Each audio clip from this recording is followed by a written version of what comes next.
Imagine walking into a gallery, the air sterile and cool, the silence broken only by the low, insistent hum of machinery. In the center of the room stands a glass tank, a transparent sarcophagus housing a singular floating object. At first glance, it appears to be a bust carved from some exotic deep-hued stone, perhaps a rare polished garnet or a synthetic red resin. But as you draw closer, the texture reveals a disturbing organic truth. It is matte, opaque, and absorbs the light rather than reflecting it. It has the heavy, velvety quality of something that was once liquid and is now suspended in a fragile state of solidity. This is not stone. This is not bronze. This is Self by Marc Quinn, and it is staring back at you with eyes made of 9 pints of the artist's own frozen blood. The immediate visceral impact of this sculpture is difficult to overstate. In the history of art, portraiture has traditionally been an act of immortality achieved through enduring materials. We are accustomed to the cool, idealized smoothness of Carrara marble, or the timeless, patinated resilience of bronze, materials chosen specifically because they survive the decay of the flesh. Quinn subverts this ancient tradition with shocking literalism. He rejects the metaphor of the material. He does not use paint to simulate the flush of a cheek. He uses the very fluid that flushes it. The color you see is the deep, oxygen-deprived crimson of venous blood, frozen at exactly -18 degrees Celsius. It is the color of the interior of the body, forced out into the light, preserved in a state of cryogenic suspension. The volume of the piece is as significant as its material. The sculpture contains roughly 5.7 liters, or 10 pints of blood. This is not an arbitrary amount. It is the average volume of blood contained within the entire human body. To look at this disembodied head is to look at the total biological essence of a man, decanted and reshaped. It is a ghost made of the stuff of life. There is a profound eeriness in realizing that the head in the tank contains the same amount of life force as the spectator standing before it. It creates a strange, sympathetic resonance, a recognition that we are all just fragile vessels containing this same precious, unstable liquid. The casting process itself captures every pore, every eyelash, and every imperfection of Quinn's face with forensic accuracy. But because it is made of liquid, the surface has a slight frosty haze, a bloom of ice that reminds us of its temperature. It looks perishable because it is. It looks like food, or like an organ awaiting transplant.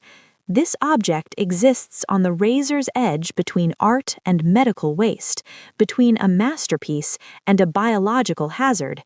It challenges the viewer to confront the reality of their own physical composition. We are not made of marble. We are made of this messy, vital, freezable fluid. By confronting us with the sheer volume of his own blood, Quinn moves beyond the shock tactics often associated with the young British artist movement and into a realm of deep, existential contemplation. He presents the body not as a temple, but as a container, one that can be drained, filled, and, in this case, frozen in a moment of perpetual vulnerability. To understand the true weight of self, we must look beyond the glass case and follow the power cord that snakes from the base of the refrigeration unit to the wall socket. This sculpture is not a passive object, it is on life support. Its existence is entirely conditional, tethered to the electrical grid. If the power fails, if the plug is pulled, or if the refrigeration unit malfunctions, the artwork does not merely break or chip, it dies. It melts into a putrid puddle of biological matter. This inescapable fragility transforms the piece from a static portrait into a durational performance of survival, a constant, low-stakes thriller played out in the gallery space. This dependency is a deliberate and powerful metaphor, deeply rooted in Marc Quinn's personal history. At the time of the sculpture's creation, Quinn was battling alcoholism. Through this lens, the work becomes a poignant confession about addiction and the inability to survive without external aid. Just as an addict might feel their life is contingent upon a substance, or a patient in critical care relies on a machine to breathe, self relies on the freezer to maintain its form. The sculpture is in a state of suspended animation, trapped in a cold purgatory where its integrity is maintained only by an artificial life source. It speaks to the fragility of the human condition, where our coherence as individuals often hangs by a thread, be it chemical, emotional, or in this case, electrical. The creation of the work was an act of physical endurance that bordered on self-harm. You cannot simply drain 10 pints of blood from a human body in an afternoon without fatal consequences. The process required careful medical planning. Over the course of 5 months, Quinn visited a doctor to have a pint of blood extracted at regular intervals, similar to a blood donation schedule. Between extractions, his body had to work overtime to replenish the lost volume, turning the artist himself into a biological factory for his art. He was literally consuming his own resources to build this external avatar. Once the total volume was collected, it was poured into a mold taken from a plaster cast of his head and frozen. The result is a perfect replica, but one that is fundamentally separated from the warmth of life. The refrigeration unit, often dismissed as mere display furniture, is actually the most critical component of the installation. It is the womb and the tomb combined. It acts as an external vascular system, keeping the blood alive in its form, yet undeniably dead in its function. This technological umbilical cord underscores the terrifying reality of our biological limits. We tend to think of art as something that outlives us, something permanent, but self is as needy and precarious as a premature infant. It demands constant care. It demands bills to be paid. It demands a stable environment.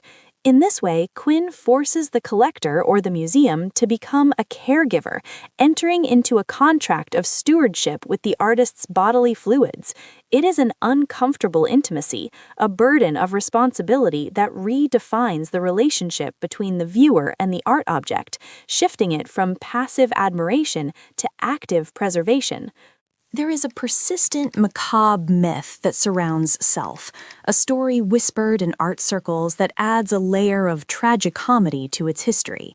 It is said that when the advertising mogul and super collector Charles Saatchi bought the original 1991 piece, builders working in his home accidentally unplugged the freezer to plug in their tools. According to the legend, Saatchi returned home to find his priceless masterpiece reduced to a crimson pool of melted blood on the floor, a literal liquidation of assets. While Quinn has disputed the dramatic details of this story, confirming only that the piece was damaged and had to be remade, the rumor persists because it perfectly illustrates the work's inherent danger. It validates the anxiety the sculpture provokes, the fear of the melt, the inevitable return to entropy. However, the true legacy of self lies not in its potential destruction, but in its serial resurrection. Quinn did not stop with the 1991 head. He committed to creating a new self every 5 years, documenting his own aging process through the medium of his own blood. This ongoing series has become a unique archival project, a biological time-lapse of a human life. As we look at the sequence of heads, from the smooth, youthful features of the 1991 cast to the heavier, lined, and weathered faces of the subsequent decades, we are witnessing something no painting or photograph could ever capture. We are seeing the aging body depicted with the aging body. The blood in the later sculptures is chemically different.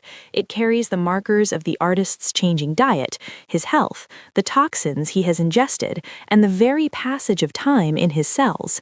Each head is a specific biological vintage. This elevates the work to the ultimate memento mori, remember you must die. Traditional vanitas paintings might use a skull or a rotting fruit to symbolize mortality, but these are symbols. Self is the thing itself. It is the flesh and fluid that will one day cease to function, frozen in a defiant pause against the clock. It is a preservation of life that looks startlingly like death. In the modern world, where we are obsessed with anti-aging, with filtering our images and preserving our youth digitally, Quinn's bloody heads offer a brutal counter-narrative. They do not hide the decay, they archive it. They suggest that the only way to truly stop time is to freeze it, to remove oneself from the warmth of living and become a static object. The series asks us to consider what we are trying to preserve. Is it our image, or is it our essence? And if the power goes out, if the systems that support our vanity fail, what is left of us? Self remains one of the most profound artistic gestures of the late 20th century because it collapses the distance between the artist and the art. It is a portrait that does not just represent the man, it is the man, held in a fragile, frozen breath, waiting for the inevitable thaw that comes for us all.